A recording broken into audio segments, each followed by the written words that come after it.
मोहनपुर नामक गांव में एक डायन नाम की औरत रहती है। दरअसल उसका नाम डायन नहीं होता है, लेकिन उसे सारे गांव वाले डायन डायन कह के बुलाते थे। लेकिन किसी भी गांव वालों की इतनी हिम्मत नहीं थी कि उस औरत को वे मुंह पर डायन बोल सके। वह औरत काली साड़ी पहनी रहती थी और वह सच में कुछ तंत्र मंत्र की साधना भी किया करती थी। एक दिन वही काली साड़ी वाली औरत रामू के घर पे जाती है और रामू को आवाज़ लगाती है, अरे रामू, ज़रा बाहर निकलो। तभी रामू निकलता है और वह डर जाता है और वह कहता है, क्या हुआ? तभी वह औरत बोलती है, मैं तुम्हें कुछ बात बताने वाली हूँ, चलो मेरे साथ। तब वह औरत अपने घर पे ले जाती है। रामू कहता है, अरे क्या हुआ, बोलिए तो। तभी रामू कहता है कि मुझसे कुछ गलती हो गई है क्या? तभी काली साड़ी वाली औरत कहती है, नहीं, पर तुम्हारी पत्नी ने मेरे बारे में गांव वालों से बहुत सारे किस्से किए हैं। ये बात अच्छी नहीं है। रामू, तुम अपनी पत्नी को समझा लो, नहीं तो उसके साथ अच्छा नहीं होगा। रामू कहता है, ऐसा हो नहीं सकता है। मेरी पत्नी तो पूरे दिन कामों में ही लगी रहती है। वे भला क्यों तुम्हारा किस्सा करेगी किसी और से? वे तो अपना काम में मगन रहती है। वे किसी का किस्सा नहीं कह सकती है। अगर तुमने ये बात अपनी कानों से सुनी है। तभी काली साड़ी वाली औरत कहती है, नहीं, मैंने यह बात अपनी कानों से नहीं सुनी है, लेकिन मेरे बगल की पड़ोसन ने मुझे आकर के सारी बातें बता दी है कि रामू की पत्नी मेरे बारे में अच्छी अच्छी बातें नहीं कर रही है, बल्कि मेरे बारे में एक अफवाह फैला रखी है कि मैं डायन हूँ। यह बात सही नहीं है। रामू कहता है, अच्छा ठीक है, आने दो, मैं उससे पूछता हूँ, फिर आपसे माफ़ी मंगवाता हूँ। दूसरी तरफ एक बहुत खूबसूरत लड़की होती है जिसकी दोस्ती एक स्वर्ण परी से होती है। स्वर्ण परी बहुत खूबसूरत होती है। वह लड़की के सपनों में रोज आती थी और स्वर्ण परी एक दिन सामने भी आ जाती है। वह एक गरीब लड़की होती है। लड़की कहती है स्वर्ण परी से कि अरे आप बहुत सुंदर हो, इतनी सुंदर हो, आप मेरे सपने में रोज आती हो। तभी स्वर्ण परी कहती है, अरे देखो मेरे बच्ची, तुम बहुत गरीब हो। मुझे तुम पर बहुत तरस आता है, क्योंकि तुम्हारा दिल बहुत ही नेक है और बहुत अच्छा है। इसलिए मैं तुम्हारी मदद करने ही आई हूँ। मुझे कुछ बात का पता चला है। इतना कह करके वह एक चुड़ैल के पास चली जाती है। दरअसल चुड़ैल एक योजना बना करके रखती है कि वह एक गरीब लड़की का बलि देगी। इस बात की खबर स्वर्ण परी को लग जाती है, तो स्वर्ण परी उस गरीब लड़की को बिना बताए उस चुड़ैल से बातें करने चली जाती है और वह चुड़ैल से कहती है कि अरे चुड़ैल, तुम मेरे उस गरीब लड़की को मत मारो, क्योंकि वह तो पहले से ही गरीब है और वह बहुत अच्छी है, तुम उसे मत मारो। तभी चुड़ैल कहती है कि तुम कुछ भी कर लो स्वर्ण परी, मैं उस लड़की का बलि देकर ही रहूंगी और मुझे यह करने से कोई नहीं रोक सकता है, तुम भी नहीं। तभी स्वर्ण परी कहती है, देखो, मैं बिना बात का किसी को सजा देना नहीं चाहती है, लेकिन अगर तुमने मेरी बात नहीं मानी तो मुझे ना चाहते हुए भी तुम्हें सजा देनी पड़ेगी। तभी वह चुड़ैल उस गरीब लड़की के घर के सामने चली जाती है और स्वर्ण परी भी वहीं पे चली आती है। उन दोनों में बहुत झगड़े होते हैं, बहुत बातें होती है, दोनों में भयंकर लड़ाइयाँ भी शुरू हो जाती है और स्वर्ण परी कहती है कि देखो, अब मुझे ना चाहते हुए भी तुम पर अपनी जादू शक्ति का प्रयोग करना ही पड़ेगा। तभी चुड़ैल कहती है, हाँ, तुम मुझे कुछ नहीं बिगाड़ पाओगी। तुम क्या समझती हो कि तुम्हारे पास ही सारी शक्तियाँ हैं?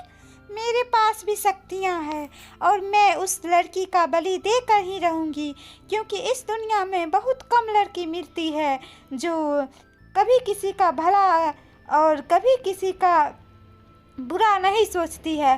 वह लड़की हमेशा सबकी भलाई करती है और ऐसे सच्चे दिल वालों की ही मैं बलि दूंगी, क्योंकि उससे मुझे बहुत सारी शक्तियाँ प्राप्त होगी। स्वर्ण परी, तू चली गई तो क्या हुआ, तुम चाहकर भी मुझे कुछ नहीं कर पाओगी और तुम्हारी इतनी हिम्मत नहीं है कि तुम मुझे रोक सकोगी। अगर तुम में इतनी ही हिम्मत है तो तुम आकर के मुझे रोक कर बताओ, तुम कहाँ गई हो, मुझे पूरी बात पता है।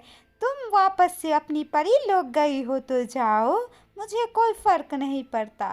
और तभी रामू अपनी पत्नी से आ जाता है पूछने के लिए, अरे भाग्यवान, तुम्हारी शिकायत लेकर के वह काली साड़ी वाली औरत यहाँ पे आई थी।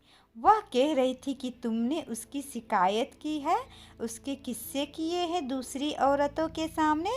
तभी उसकी पत्नी कहती है, अजी, मैंने तो उसके बारे में कुछ भी नहीं की है, लेकिन पड़ोसन जो थी वही मेरे सामने उसके बारे में किस्सा करने लगी तो थोड़ी सी बात मेरे भी मुंह से निकल गई।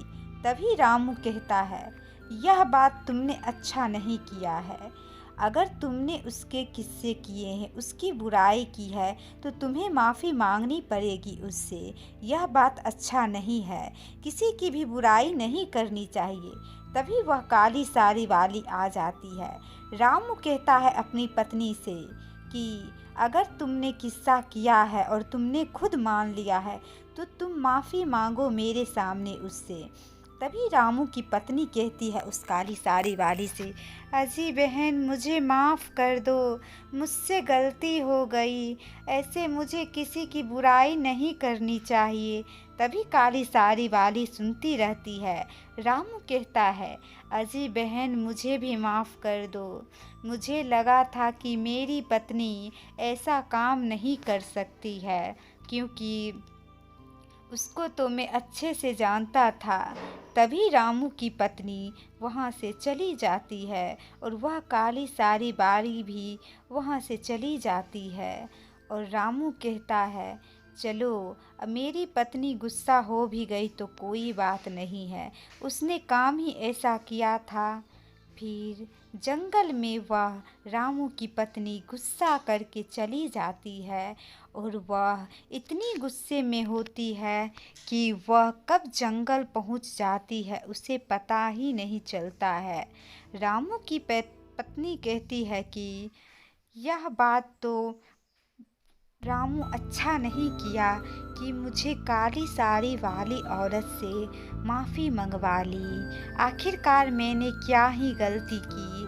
उसके डायन होने की खबर तो सारे गांवों में ही चर्चित है, तो फिर मेरे भी मुंह से निकल गई तो क्या हुआ। और अचानक से रामू की पत्नी एक सुनसान से अंधेरे भरी जंगल में पहुंच जाती है। तभी उसका गुस्सा ख़त्म होता है और वह वापस से होश में आती है तो देखती है कि वह काली अंधेरी जंगलों के बीच खड़ी है। तभी रामू की पत्नी बहुत घबरा जाती है और वह कहती है, अरे रे, ये कहाँ आ गई। मैं अपनी गुस्सा पे काबू ना कर पाई और पता नहीं मैं बोलते बोलते कब यहाँ पहुँच गई। मुझे कुछ बात का पता ही नहीं चला। अब मैं यहाँ से कैसे बाहर निकलूँगी। मुझे तो कोई तरकीब भी नहीं सूझ रही है। यह कैसा जगह है जहाँ चारों तरफ काले काले जंगल हैं। पूरे सूखे सूखे जंगलों का पेड़ लगा हुआ है। इसमें तो ना एक हरा पत्ता है और ना कहीं हरियाली है। यह कैसे जंगल है। आज तक तो मैंने इस जंगल के बारे में कभी नहीं सुनी थी। आखिरकार हे भगवान, मैं कहाँ आकर के फंस गई हूँ। यह बात मुझे खुद नहीं पता चल रही है। अब मैं इस जंगल से कैसे बाहर आऊँगी। मुझे तो कोई ना कोई तरकीब सोचनी पड़ेगी। ऐसा लग रहा है कि मानो यह जंगल आदमियों का नहीं है। यह जंगल तो लग रहा है इस जंगल में भूत प्रेत और चुड़ैलों का बसेरा हो इस जंगल में। हे भगवान, मुझे कुछ दिमाग